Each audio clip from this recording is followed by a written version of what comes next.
Kesalahan dalam berbahasa Indonesia. Selamat menyaksikan. Dalam Kamus Besar Bahasa Indonesia disebutkan bahwa praktik adalah kata baku dari praktek. Menurut kamus tersebut, praktik diartikan sebagai pelaksanaan secara nyata dari apa yang disebut dalam teori. Jadi praktek itu salah, yang benar adalah praktik. Jadi kita tidak bisa merubah tulisan tersebut karena akan berubah juga nanti maknanya. Sedangkan yang kedua, contoh yang kedua sering kita jumpai di kemasan bon cabai. Kata cabai itu tidak baku, sedangkan yang bakunya adalah cabai. Dan di gambar ketiga bisa kita lihat terdapat kesalahan dalam penulisan. Di dalam gambar seharusnya di akhiran sebelum kata tirta memakai tanda titik.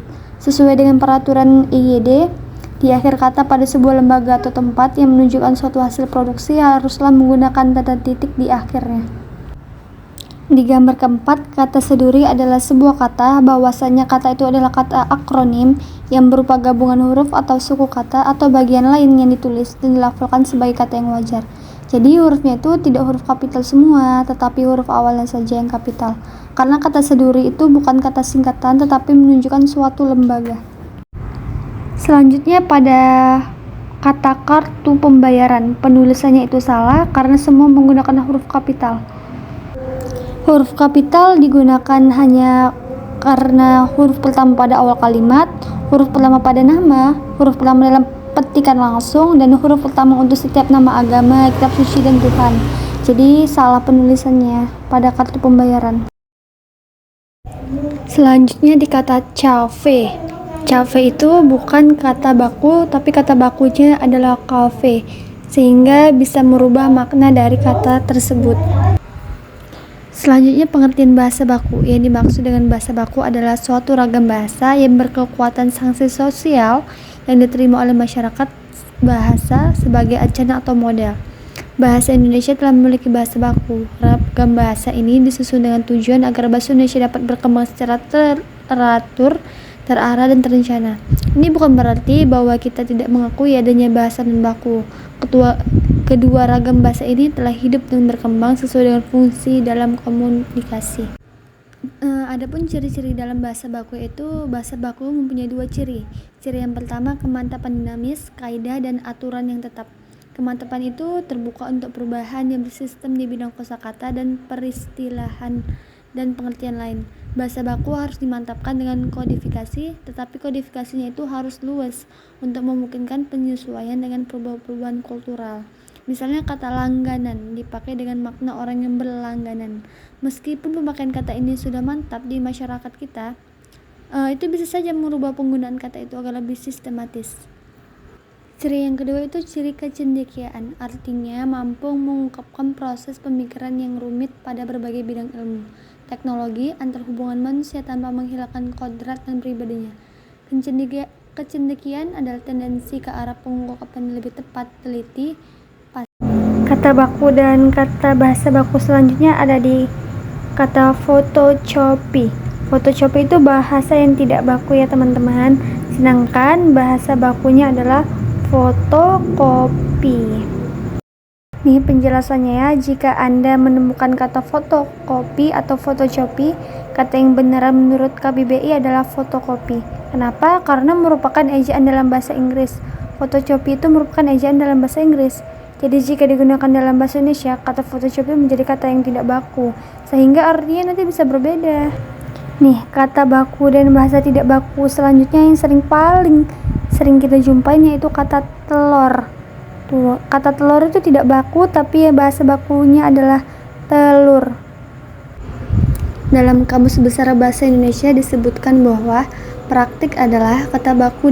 Menurut Kamus Besar Bahasa Indonesia, praktik diartikan sebagai pelaksanaan secara nyata dari apa yang disebutkan dalam teori. Jadi yang benar adalah praktik, bukan praktek. Nah, ini sering banget nih kita jumpain di kehidupan sehari-hari. Nih, kita masuk lagi munculnya kata non baku. Kenapa sih kata non baku itu bisa muncul? Nih, yang pertama yaitu orang sering menuli kata sesuai dengan lafal yang biasa digunakannya. Karena lafal yang digunakan salah, maka kata yang ditulisnya pun jadi ikut salah. Yang kedua, orang itu malas untuk mengetahui mana kata yang baku. Sehingga pertimbangan yang selalu diambil dalam menulis kata pada umumnya bukan berdasarkan benar tidaknya kata yang ditulis, melainkan berdasarkan bentuk makna yang dia sukai.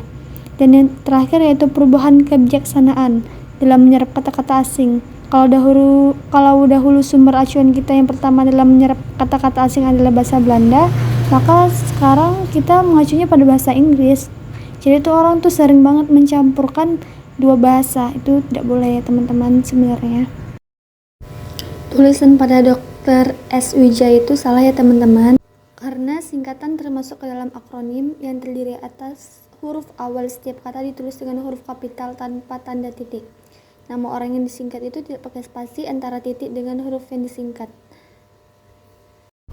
Jadi penulis yang benar adalah D-nya huruf besar, baru R-nya huruf kecil, titik tanpa spasi, SR titik Wijaya. Nih penulisan pada kata 3 sapi. Salah ya teman-teman, karena semua menggunakan huruf kapital. Kaidah penulisan judul juga diatur dalam Pedoman Umum Ejaan Bahasa Indonesia. Huruf pada setiap kalimat harus ditulis dengan huruf kapital atau huruf kapital digunakan sebagai huruf pertama unsur nama negara, lembaga, badan, organisasi, dan dokumen. Jadi penulisan untuk 3 sapi salah ya teman-teman. Nih yang paling kita sering juga dijumpai di kehidupan sehari-hari. Contohnya di kata dijual seharusnya ditulis digabungkan menjadi dijual, karena di dalam kata tersebut bukan kata depan melainkan awalan. Jadi di-nya itu digabung dengan jual. Jadi dijual bukan di spasi jual. Karena di sini di itu merupakan kata kerja pasif. Nih masuk kita ke dalam kalimat efektif.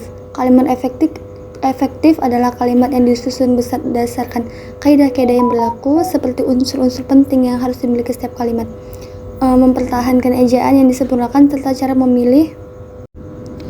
memilih kata yang tepat dalam kalimat. Adapun contoh kalimat efektif adalah hadirin dimohonkan naik ke panggung. Pengguna kata hadirin dalam suatu kalimat pada dasarnya sudah memiliki makna jamak, sehingga tidak perlu menambahkan kata sekalian setelah kata hadirin. Terima kasih atas perhatiannya. Kurang lebihnya saya mohon maaf. Saya tutup video kali ini dengan membaca hamdalah. Jika ada kurangan saya minta maaf, dan jika ada kelebihan gak usah dikembalikan, karena saya orang yang ikhlas. Sekian yang dan saya sampaikan. Wabillahi taufiq wal hidayah. Assalamualaikum teman-teman sekalian. Semoga video saya dapat bermanfaat dan kita bisa menggunakan bahasa Indonesia yang baku dan baik dan benar di kehidupan sehari-hari.